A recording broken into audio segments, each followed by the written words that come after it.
n'ai plus de place, c'est même pas que j'ai plus de batterie. Je reviens. Hey, salut les aventuriers de la lecture. On se retrouve aujourd'hui pour une update lecture. Donc dans mon dernier haul trouvailles livresques et tout ça, je vous ai présenté ce que j'ai pris à la médiathèque. Et aujourd'hui je vais vous parler de ces lectures là, les derniers livres que j'ai pris à la médiathèque. Donc on a trois mangas, mais une série de 2 tomes et un manga one shot, et 2 BD. Donc une série, 3 BD, donc une série de 2 tomes et une autre BD.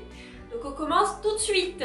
Donc on commence par Yume no Soko au plus profond des rêves de Isae Iokawa chez Made in Édition.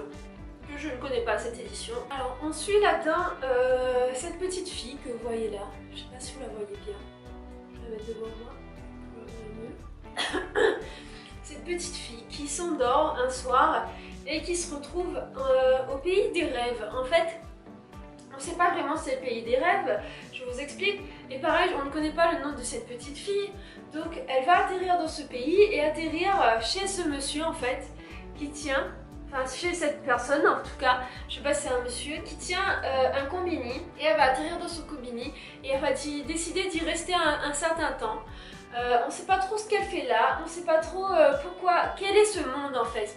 Ces petits personnages vont arriver et en fait ce sont des distributeurs de rêves. C'est des petits personnages qui viennent dans le combini récupérer des rêves et vont le distribuer dans les rêves des gens. Et elle va venir aider, puisqu'elle a décidé de rester, elle va aider ce personnage là dans le combini. Et elle va comme ça rencontrer différentes personnes et on va voir que ces gens, quand ils viennent dans le combini, je n'ai plus de batterie. On se retrouve, désolée si ça a bougé, mais j'avais plus de place dans la carte mémoire, donc il a fallu que j'aille la vider, que je revienne et que... voilà, c'est pas grave. Donc je vous parlais de ça. Donc on se rend compte dans cette histoire que dans le combini de ce petit personnage là, viennent des gens qui ont eu un souci soit avec le sommeil, donc un sommeil profond, un sommeil comateux, ou qui sont proches de la mort en fait, et qu'il s'agit ici de venir gérer des regrets, quelque chose à régler avant soit de mourir, soit de revenir dans le monde normal, soit de quitter ce sommeil long, soit de mourir. Et donc on va voir aussi comment est-ce que les émotions de cette petite fille vont changer et évoluer au fur et à mesure. Et on se pose la question de pourquoi est-ce qu'elle est là, qu'est-ce qui se passe pour qu'elle se soit endormie et qu'elle arrive dans ce combini. Est-ce que, à quoi elle va servir, comment ça se fait, qu'est-ce qu'elle va faire ici. Et on va aussi découvrir ce qui se passe pour ce petit personnage là que l'on voit ici, qu'est-ce qui s'est passé dans son histoire et pourquoi il tient du coup ce combini, les autres magasins qu'il y a autour, parce que dans ce monde il y a d'autres magasins, et pourquoi ces petits personnages là deviennent des porteurs de rêves. Donc en fait, au travers d'un manga mignon, doux, et puis avec des images voilà, comme ça, qui sont toutes mignonnes, toutes douces.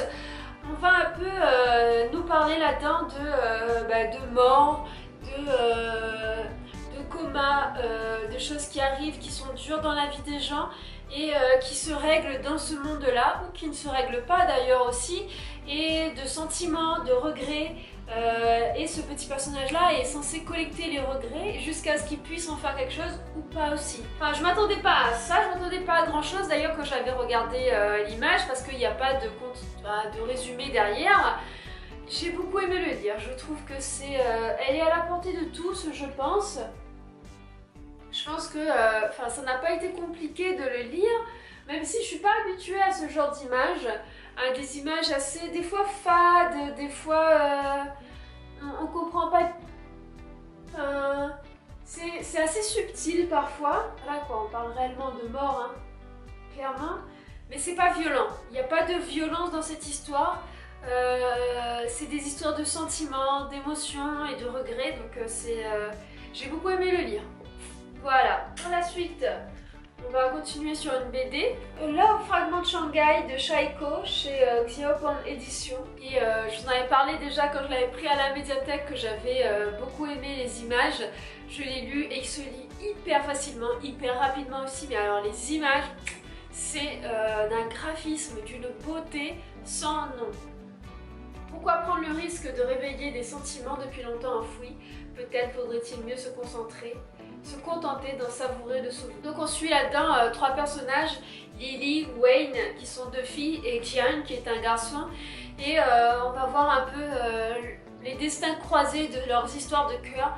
Comment est-ce que Lily a vécu une histoire dure avec son ex-fiancé qui est décédé, donc on va voir comment est-ce qu'elle reprend pied, comment est-ce que elle réinvestit l'amour ou pas aussi. Et Jane et Wayne se sont croisés dans leur vie, ont été amants, mais Wayne attend l'amour d'un autre homme qui est déjà marié et qui lui promet monts et merveilles. Et on va voir comment est-ce qu'ils vont se croiser, se recroiser, se séparer. Et ce sont 3 très jolies histoires, mais alors les images, les amis, les images qui portent cette histoire, elles sont sublimes. Enfin, je vous ai partagé des images sur Instagram, et n'hésitez pas à me suivre sur Instagram parce que j'ai pas le temps de vous montrer tout ici, mais j'ai posté de ces trucs, c'est de toute beauté. Regardez ça, c'est fantastique. Voilà. Elles sont belles vraiment, et enfin l'histoire sert les images, franchement c'est hyper bien dessiné et l'histoire sert très bien les images. L'histoire c'est pas une histoire de fou quoi, mais ouais, c'est frais en fait, c'est une très jolie BD. Je pense que ça peut un peu faire pièce de collection dans une bibliothèque parce que c'est une BD très belle. Voilà, on continue avec un manga. Donc j'ai pris les 2 premiers tomes et j'ai vu qu'Adiatek avait les 2 suivants, donc je continuerai à lire. On est sur Kyoko Karasuma, inspecteur à Asakusa de Oji Hiroi et Yusuke Kozaki chez Taifu Comics. Donc on va suivre Kyoko qui est un inspecteur dans une brigade spéciale, et son collègue Rei.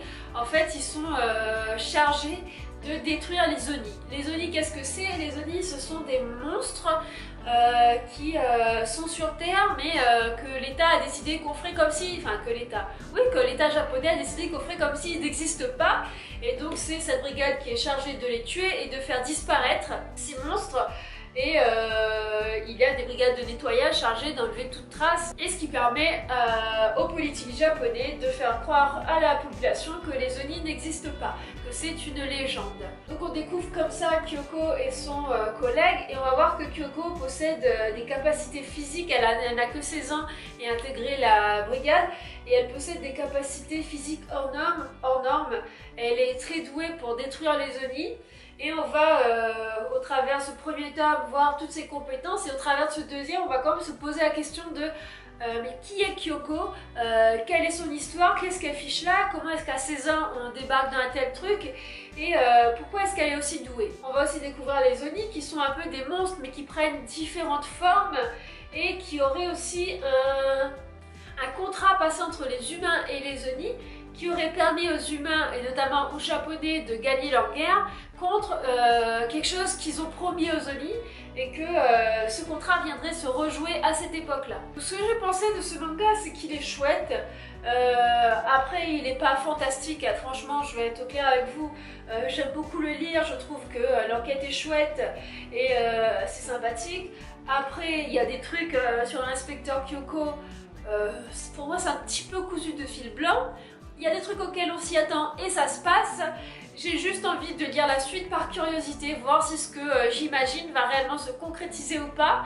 Et je vous donnerai des nouvelles d'ailleurs sur les 2 autres tomes de est-ce que vraiment ça continue comme je le pensais. Mais par contre, il est plutôt bien dessiné. Alors ça n'a rien à voir avec ce qu'il y avait tout à l'heure. C'est vraiment du dessin type shonen quoi. Et c'est sympathique quoi, sans être hyper beau non plus. Et enfin 4e série, donc c'est 2 tomes, 2 BD d'une série. Donc on a le premier ici et le deuxième ici, donc c'est les complaintes des langues perdues. Donc là c'est le tome 1 Morijan, et ici on a le tome 2 le Guinea Lord. Donc ça fait partie d'une grande série, Les Chevaliers du Pardon, et là on est sur la 2e saison de cette série de BD. J'avais expliqué dans mes trouvailles livresques que sur le premier cycle, Sioban, Il n'y avait pas le numéro 1 à la médiathèque, donc je suis commencée par le deuxième cycle. Et ça ne pose pas de soucis pour le comprendre parce que c'est l'histoire avant Siobhan. Pareil, je crois que les sorcières c'est avant le troisième cycle et avant celui-là. Donc en fait, on est commencé par le 3. Mais il n'y était pas non plus.